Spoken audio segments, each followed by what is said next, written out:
2025년 9월 15일 월요일 로마서 6장 8절에서부터 14절 말씀 그리스도의 신분에 맞는 삶이란 제목으로 하나님 말씀 전하겠습니다.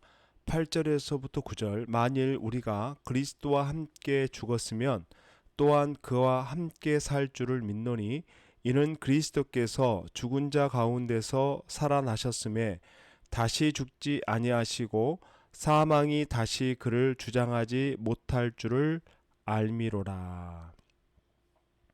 그리스도와 함께 죽은 사람, 그 사람은 그리스도와 함께 살아날 것도 믿습니다. 예수님은 죽은 자 가운데서 살아나셨기 때문에 가능한 일입니다. 예수님은 죽음에서 부활하셔서 그 이후에 예수님은 다시 죽지 않으십니다. 사망이 주님을 지배할 수 없기 때문에 그렇습니다. 그런데 놀라운 것이 뭐냐면은 우리도 예수님을 구주로 믿는 우리도 사망이 다시는 지배하지 않는 그런 영원한 삶을 살 수 있게 되었다는 겁니다. 예수님과 함께 죽으면 그와 함께 부활하게 될 것을 바울이 확신하면서 이 말씀을 증거하고 있는 겁니다. 그래서 성도의 어떤 죽음이라는 것은 일반적인 하나님을 알지 못하는 어떤 세상 사람들의 어떤 죽음 또는 장례식과는 다릅니다. 이제 다시는 이 땅에서 보지 못하는 아쉽고 슬픈 마음은 있지만 그래도 여전히 우리가 하나님 앞에 감사할 수 있는 것은 바로 예수 그리스도로 말미암아 우리가 다시 죽지 않고 영원한 삶을 살 수 있는, 주님과 함께 영원한 삶을 살 수 있는 그런 축복으로 들어가기 때문에 그렇습니다. 10절과 11절 그가 죽으심은 죄에 대하여 단번에 죽으시며 그가 살아계심은 하나님께 대하여 살아계심이니 이와 같이 너희도 너희 자신을 죄에 대하여는 죽은 자요 그리스도 예수 안에서 하나님께 대하여는 살아있는 자로 여길지어다. 예수님은 죄에 대해서 단번에 죽으셨다. 그리고 하나님을 위해서 사셨습니다. 이 바울이 이 로마에 있는 성도들에게 이 편지를 보내면서 동일한 부탁을 합니다. 우리는 성도는 죄에 대하여 죽은 사람이다.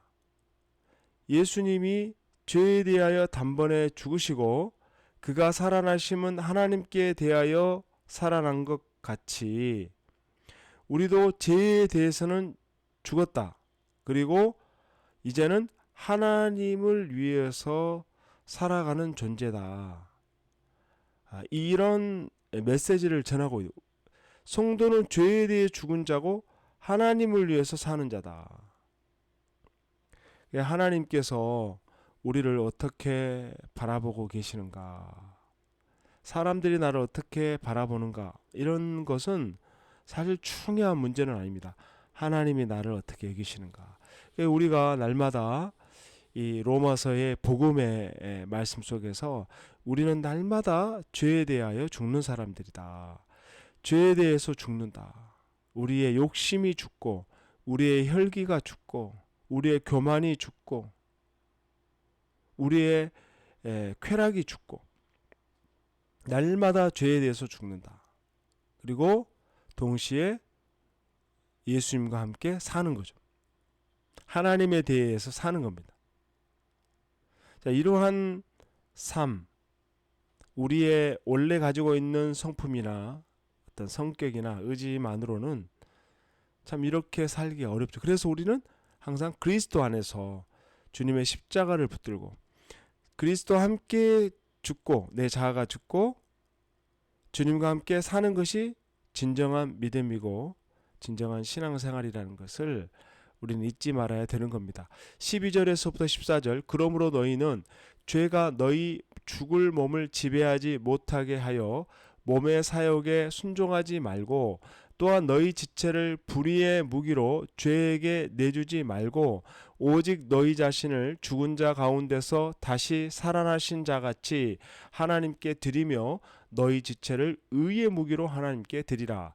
죄가 너희를 주장하지 못하리니 이는 너희가 법 아래에 있지 아니하고 은혜 아래에 있음이라. 아멘. 바울은 사람이 어떤 신앙을 갖게 되었다고 해서 곧바로 거룩하고 의롭고 새로운 삶을 사는 것이 아님을 밝히고 있습니다. 그래서 너희 지체를 불의의 무기로 죄에게 내주지 말고 너희 지체를 하나님께 드리고 의의 무기로 하나님께 드리라. 또한 죄가 너희를 주장하지 못하게 차단해야 된다. 우리는 하나님의 은혜 안에 있는 사람들이다 라는 말씀을 계속하고 있는 겁니다.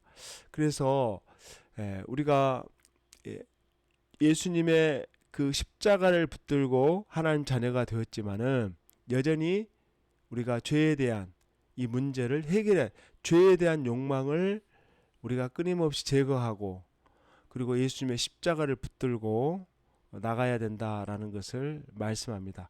그래서 적극적으로 우리의 몸을 하나님의 의의 무기로 너희 지체를 의의 무기로 드리라.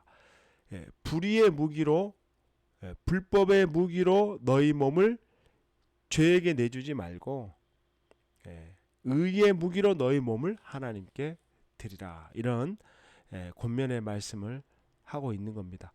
자, 우리가 그렇게 해야 될 이유는 우리 그리스도인의 옛 자아는 이제 십자가의 못을 박았습니다. 그리고 우리는 새로운 피조물이 된 거예요. 새로운 피조물, 거듭난 피조물.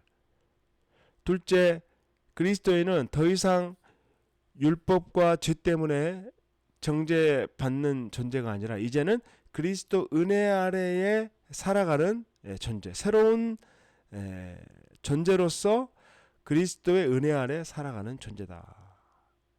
그래서 우리의 모든 죄가 사함을 받고 그 거룩한 몸으로 이제는 하나님의 영광을 위하여 사용되는 그런 몸이 되어야 한다. 그게 마땅하지 않느냐?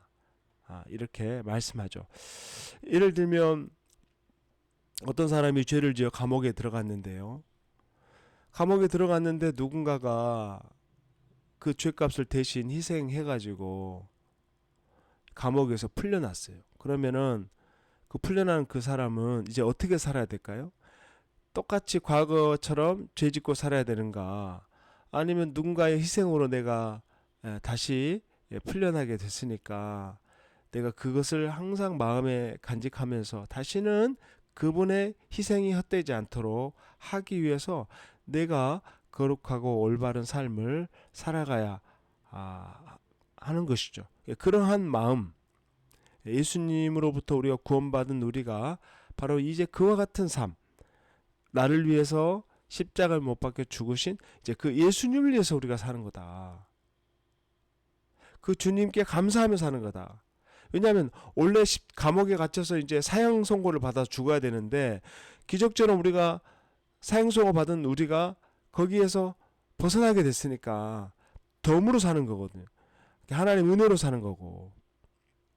그래서 하나님께 영광 돌리는 삶, 하나님께 쓰임 받는 인생이 되기 위해서 우리가 믿음을 지키면서 신앙을 감당해야 되는 겁니다. 이와 같은 그리스도의 신분에 맞는 그런 복된 삶을 살아가는 저와 여러분 될 수 있기를 주님의 이름으로 축원합니다. 아멘.